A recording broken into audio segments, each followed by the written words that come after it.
सबसे बड़ी आपदा बुंदेलखंड वासियों के लिए ये अन्ना जानवर भी रहे हैं। बहुत बड़े बड़े वादे किए, तमाम तरीके के सेस लगाए गए, शराब पर सेस लगाया गया। इमरजेंसी में अगर एम्बुलेंस को कहीं जाना है तो ऐसे हालात में अगर सामने जानवर बैठे होंगे, माना जा रहा था कि अब योगी जी इस समस्या का समाधान जरूर कर देंगे। लेकिन उस समस्या को मैं अपनी इस टीवी स्क्रीन पर आपको दिखाने जा रहा हूं। न जाने कितनी माताओं की कोखें उजड़ गई, न जाने कितनी बहनें हमारी विधवाएं हो गई। ये अन्ना जानवर फिर रोड में क्या कर रहा है अगर गौशाला बनी हुई है तो। यहाँ के प्रशासन को ये तस्वीरें पहुंचनी चाहिए, योगी सरकार तक ये तस्वीरें पहुंचनी चाहिए कि हमीरपुर का जिला प्रशासन कितना नकारा है। नमस्कार दोस्तों, आज मैं बुंदेलखंड की उस समस्या के बारे में आपको बताने जा रहा हूं जो बुंदेलखंड की एक बहुत बड़ी समस्या है। इसको लेकर के योगी सरकार ने बहुत बड़े बड़े दावे किए थे, बहुत बड़े बड़े वादे किए थे।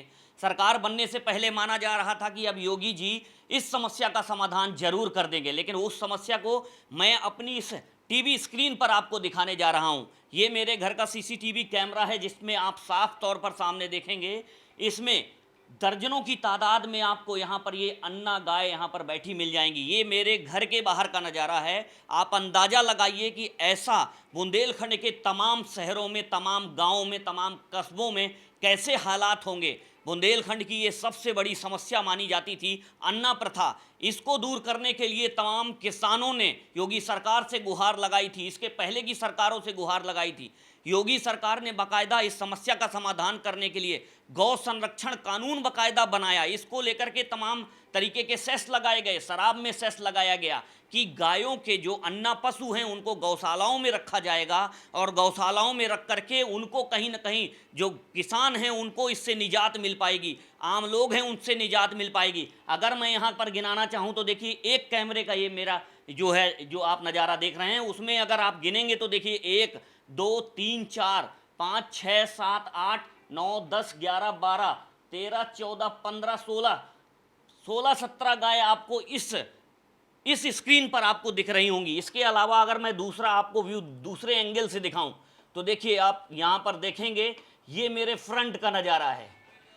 देखिए ये फ्रंट में आप देख पा रहे हैं कितनी गायें यहाँ पर बैठी हुई हैं। ये मेरे घर के ठीक बाहर का व्यू आप देख रहे हैं। ऐसे में आप अंदाज़ा लगाइए कि हम लोग कैसे इन अन्ना जानवरों से हम लोग कैसे जूझ रहे हैं। ये ना तो सरकार को दिखाई दे रहा है, ना तो इस जिले के प्रशासन को दिखाई दे रहा है। प्रशासन की जिम्मेदारी क्या है? प्रशासन की जिम्मेदारी तय होनी चाहिए कि आखिरकार ये आवारा जानवर ऐसे सड़क पर कैसे बैठे हैं। इनको जो गौ संरक्षण केंद्र हैं, गौशालाएं हैं, वहां पर क्यों नहीं भेजा जाता? आखिरकार प्रशासन कर क्या रहा है? प्रशासन क्यों नकारा बैठा हुआ है? आप देखिए, अब आप अंदाजा लगाइए कि उस स्क्रीन पर मैंने आपको दिखाया कि 15 से 16 गाय आपको एक कैमरे पे एक साइड आपको देखने को मिलेंगी। सामने आप गिन लीजिए, 1 2 3 4 5 6 7 8 9 10 11 12 13 14 15 16 17 18 19 और ये 20 गाय मेरे घर के बाहर बैठी हुई हैं। अब आप अंदाज़ा लगाइए कि मैं इस समस्या से कितना ज़्यादा पीड़ित हूँ। ऐसे में आम लोग जो हैं, जो सड़क पर चलते होंगे, उनको कितनी समस्या हो रही होगी। आप इस बात का अंदाज़ा यहाँ से लगा सकते हैं। और सड़क पर भी मैं आपको जा कर के दिखाऊंगा कि मैं अभी फ़िलहाल मैं अपने कस्बे सुमेरपुर में हूँ, जो कि हमीरपुर का एक बहुत बड़ा कस्बा है, इंडस्ट्रियल एरिया है। यहाँ पर एशिया की सबसे बड़ी फैक्ट्री हिंदुस्तान यूनिलीवर यहाँ पर है, रिमझिम इस्पात फैक्ट्री है। आप सोचिए कितना हाई प्रोफाइल ये एक तरीके से ये कस्बा आप कह सकते हैं इसको। और उस कस्बे का रहने वाला मैं इस समस्या से पीड़ित हूँ। आपको उस जगहों पर भी लेकर के चलूँगा, उन सड़कों पर लेकर के चलूँगा, हाईवे पर लेकर के चलूँगा और आपको दिखाने का प्रयास करूँगा कि आखिरकार आम आदमी इस अन्ना प्रथा से कैसे जूझ रहा है और इसको कहीं ना कहीं इससे निजात दिलाने के लिए योगी सरकार क्या कर रही है, उसका प्रशासन क्या कर रहा है। तो चलते हैं और मैं बाहर का व्यू आपको एक बार दिखाने का प्रयास करता हूँ। तो ये देखिए, ये मेरे घर के बाहर का नज़ारा है। मैं इस वक्त अपने कस्बे में आया हुआ हूँ, अपने घर पर यहाँ पर आया हुआ हूँ जहाँ मेरा परिवार रहता है। अब आप सामने इस साफ तौर पर ये तस्वीरें देखिए मैं इधर दिखाना चाहूँगा। देखिए यहाँ पर कितनी यहाँ पर झुंड लगा करके यहाँ गाय बैठी हुई हैं। देखिए सामने देखिए, और ये तस्वीरें इस सड़क की देखिए, ये सड़क में आप साफ तौर पर देखेंगे। अब बताइए यहाँ से अगर किसी को निकलना है तो यहाँ से इस सड़क से कैसे निकल करके जाएगा। अब आप देखिए, या तो ये इसमें से ये भी नहीं पता है कि इसमें कौन सा जानवर आपको कब मार देगा, ये भी आपको अंदाज़ा नहीं है, इसलिए यह सड़क से भी आपको बहुत ही संभल कर बच कर के निकलना होगा। अब आप देखिए यहाँ का नज़ारा, ये पूरा इस एरिए को मैं आपको दिखा रहा हूँ। ये मेरी कार खड़ी हुई है सामने, देखिए जहाँ तक आप नज़र डालेंगे केवल गाय ही गाय यहाँ पर आपको दिखाई देंगी। और इस साइड देखिए, इधर दिखाइए, देखिए। अब ऐसे में समझिए कि ये हालात मेरे घर के बाहर के हैं, तो कस्बे का क्या हाल होगा, जनपद का क्या हाल होगा और पूरे बुंदेलखंड का क्या हाल होगा, उन तस्वीरों को भी मैं आपको दिखाने का एक बार ज़रूर प्रयास करूंगा। तो ये तस्वीरें आप पहले मेरे घर के बाहर की देखिए। ये देखिए, ये बांदा और हमीरपुर को जोड़ने वाला ये मार्ग है। देखिए गाड़ियाँ आ रही हैं, कैसे उनको इस सड़क से इन जानवरों से कैसे बच करके निकलना होता है। अब आप अंदाज़ा लगाइए। देखिए आप सड़क पर जगह जगह पर आपको ये जानवर यहाँ पर बैठे मिल जाएंगे, जो ये आवारा जानवर हैं। देखिए इनकी टैगिंग भी है बाकायदा, इनकी टैगिंग भी है, इनकी टैगिंग है, ये देखिए।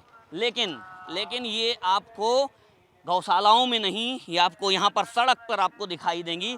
और ऐसा ही नज़ारा कमोबेश पूरे इस आपको कस्बे में दिखाई देगा। हमीरपुर से बांदा को जोड़ने वाला ये रोड है, जिसको आप देखिए, आपकी जहाँ तक नज़र जाएगी वहाँ तक आपको केवल यही अन्ना जानवर बैठे हुए दिखाई देंगे। तो ऐसे में सबसे बड़ा सवाल ये होता है कि आखिरकार जब गौशालाएं बनी हैं तो गौशालाओं में इन जानवरों को क्यों नहीं रखा जाता है, इसके लिए जिम्मेदार कौन है, इनकी जिम्मेदारी तय होनी चाहिए। इन आवारा जानवरों से कैसे हादसे होते हैं वो भी आप तमाम जो है तस्वीरें आपने देखी होंगी। अब देखिए आप यहाँ से सामने से सीधे ट्रैक्टर चला आ रहा है। अब देखिए ये ट्रैक्टर आ रहा है, लेकिन सामने से देखिए अब ये गाय है, या तो वो ब्रेक लगाए या तो फिर वो उसको कुचलता हुआ निकल जाए। अब सीधे तस्वीरें, अब देखिए ये जो जानवर हैं कैसे सड़कों पर आवारा छुट्टा घूमते हैं। आने जाने वाले राहगीरों को कितना परेशानी कितनी होती होगी, आप इस बात का अंदाज़ा लगा सकते हैं। तमाम एक्सीडेंट, तमाम दुर्घटनाएं ऐसे इन जानवरों की वजह से होती हैं, जो कि सड़कों पर ऐसे आवारा जानवर आपको आधी रात में यहाँ पर बैठे हुए मिल जाएंगे। अभी महज 12 बजा हुआ है, 12 बजे का वक्त है। 12 बजे आपको ये हालात आप देख सकते हैं, जगह जगह आपको दिखाई देंगे। ये आप इधर दिखाइए, इधर का नज़ारा दिखाइए, देखिए आपको उधर हमने वो भी तस्वीरें दिखाई। जगह जगह आपको केवल यही जानवर आपको दिखाई देंगे। कहीं से भी आप आम लोग यहाँ पर गाड़ियों में, साधन में, इसी के साथ ही पैदल चलना भी उनका दुश्वार होता है। आपको अगर मैं आंकड़े बताना चाहूँ तो आंकड़े आप समझ लीजिए कि इस पूरे जनपद में, हमीरपुर जनपद में 330 जो है गौशालाएं बनाई गई हैं, जो कि लगभग 26 करोड़ रुपए की लागत से गौशालाएं हमीरपुर जनपद में बनाई गई हैं। ऐसे में अगर हम इस सुमेरपुर ब्लॉक की बात करें, जिस ब्लॉक में हम खड़े हैं, तो 58 गौशालाएं इस सुमेरपुर ब्लॉक में हैं। लेकिन वो गौशालाएं किस लिए हैं, इसका नज़ारा आप यहाँ पर देख सकते हैं कि जानवर सड़कों पर हैं तो फिर गौशालाओं में कौन है, या तो फिर ये भूत हैं या तो फिर गौशाला में जो हैं वो भूत हैं। ऐसे में प्रशासन क्या कर रहा है, प्रशासन की साफ तौर पर जवाबदेही तय होनी चाहिए। कुछ लोग हमारे साथ हैं, मैं उनसे जानना चाहूँगा कि आखिरकार इस तरीके की तस्वीरें वो कब से देख रहे हैं और इसमें लगाम आखिरकार क्यों नहीं लग पाई है। क्या नाम है आपका? महेश गुप्ता दीपू नाम है मेरा। मैं अध्यक्ष हूँ व्यापार मंडल सुमेरपुर से। ये तो स्टेट हाईवे है, मेन हाईवे, राष्ट्रीय राजमार्ग है। इससे भी ज़्यादा जानवर कहीं उस मार्ग पे होंगे। अभी मैं आपको चाहें तो दिखा सकता हूं। देखिए आप ये तस्वीरें भी दिखाइए, देखिए कितना ये चलता हुआ रोड है, लेकिन आपको इसी रोड पर आपको कितनी जानवर आपको यहाँ बैठे हुए देखें। साफ तौर पर देखिए लगातार यहाँ से इन बड़े वाहनों का आवागमन यहाँ से होता है। देखिए एम्बुलेंस जा रही है सड़कों पर, ऐसे है आपको ये जानवर बैठे दिखाई देंगे। इमरजेंसी में अगर एम्बुलेंस को कहीं जाना है तो ऐसे हालात में अगर सामने जानवर बैठे होंगे, या तो वो एम्बुलेंस ड्राइवर इन जानवरों को पहले हटाएगा, इसके बाद आगे बढ़ करके जा पाएगा। तो आप अंदाज़ा लगाइए कि मरीज की हालत क्या होगी अगर किसी इमरजेंसी के लिए वो जा रहा होगा, कोई ऐसी इमरजेंसी होगी। जी बताइए। निश्चित सही कह रहे हैं आप कि मरीज की हालत क्या होगी। बहुत सी घटनाएं ऐसी हो चुकी हमारे कस्बे में कि एक्सीडेंट हुए या प्रेग्नेंट मरीज को ले जाना होता है, लेकिन जानवर की वजह से उसका 10 से 15 मिनट अमूमन टूट जाता है, क्योंकि हारन से वो जानवर हटता नहीं है। सरकार ने भी अन्ना प्रथा को लेकर बहुत प्रयास किए, लाखों करोड़ों के बजट ग्राम पंचायत, नगर पंचायतों को दिए, दिखावे के रूप में गौशालाएं बनाई गई। निश्चित रूप से धरातल पर मुझे नहीं लगता कि कोई कार्य किया गया है, और इसकी जवाबदेही सरकार की होगी कि स्थानीय प्रशासन की होगी कि जनप्रतिनिधियों की होगी।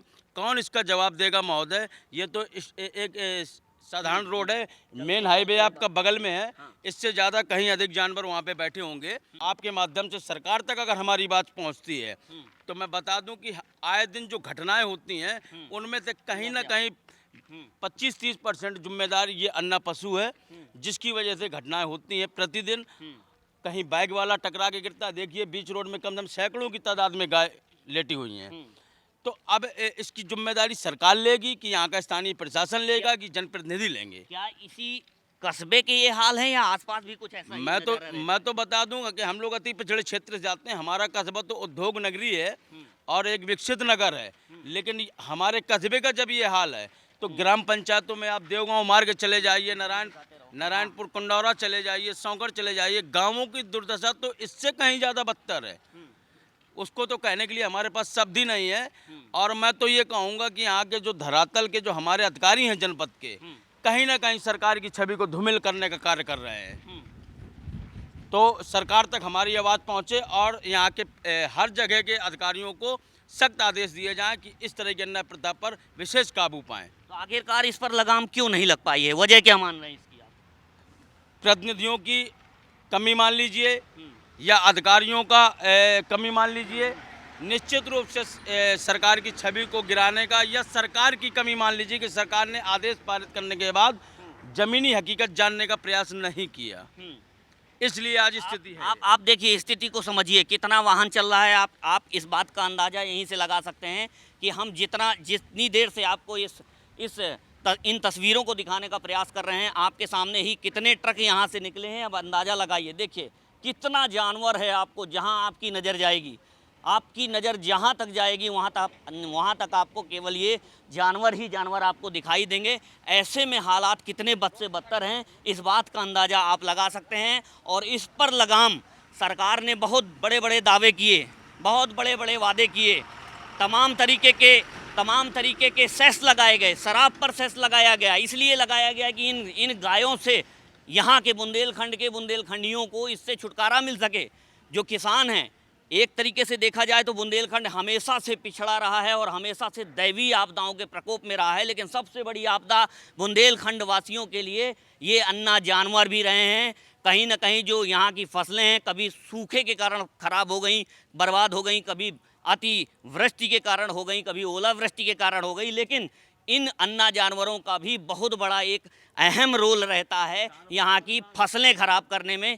किसानों की बर्बादी का जिम्मेदार कहीं ना कहीं ये अन्ना जानवर भी है, और इसके लिए सरकार को, प्रशासन को कोई ना कोई कदम उठाना चाहिए। बिल्कुल एक्शन उठाना चाहिए सरकार को। जैसे अन्य प्रकरणों में सरकार सख्ती के साथ अतिक्रमण हटवा सकती है, सख्ती के साथ कोई भी कदम उठाती है सरकार। सरकार के बहुत से निर्णय ऐसे हैं जिसमें उसने एक अडिग फैसला लिया और उस पर कामयाबी पाई।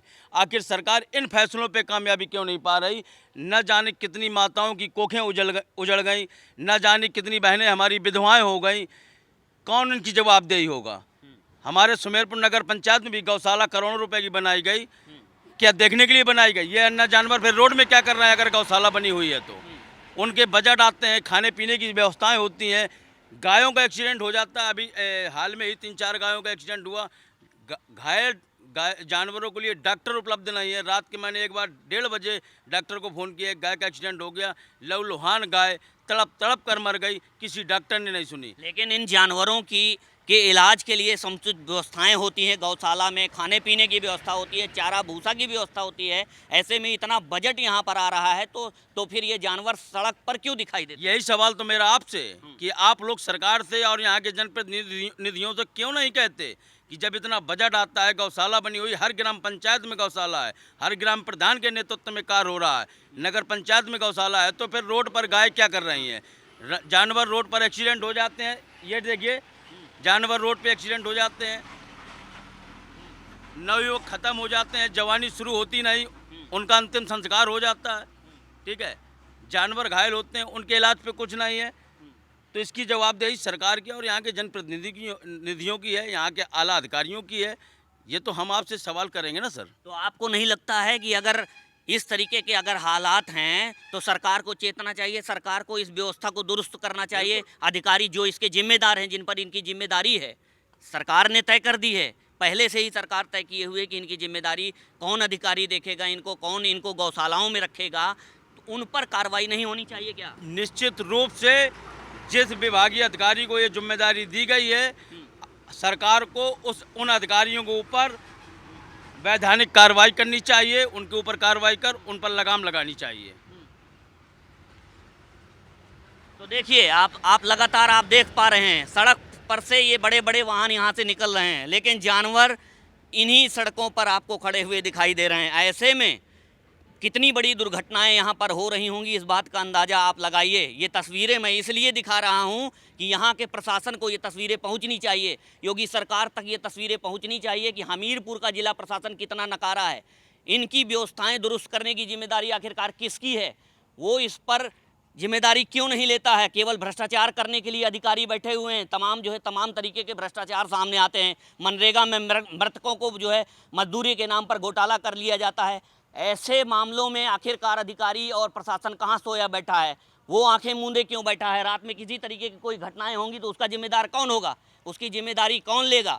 इसकी कहीं ना कहीं जवाबदेही प्रशासन की भी बनती है और सरकार को भी जिम्मेदारों पर कार्रवाई करके ये दिखाना चाहिए। तमाम मुद्दों को लेकर के सरकार नियम जारी करती है, इसी के साथ ही तमाम पैसा जारी करती है, बजट जारी करती है, लेकिन वो बजट आखिरकार कहाँ जाता है? अगर ये सड़कों पर बैठी हैं गायें, ये अन्ना जानवर, तो आखिरकार किसकी जिम्मेदारी है? जवाबदेही तय होनी चाहिए और इसको लेकर के हम इसी तरीके के तमाम मुद्दों को लेकर के आवाज़ उठाते रहेंगे और तमाम मुद्दों को आप तक पहुँचाते रहेंगे। नमस्कार, मैं हूँ राजेश सोनी। अगर आपको हमारा ये वीडियो पसंद आया हो तो चैनल को सब्सक्राइब करें और बेल आइकॉन को जरूर दबाएं। फेसबुक पर लाइक, फॉलो और शेयर करना ना भूलें। तो फिर जुड़े रहिए हमारे साथ और देखते रहिए सवाल तो पूछेंगे।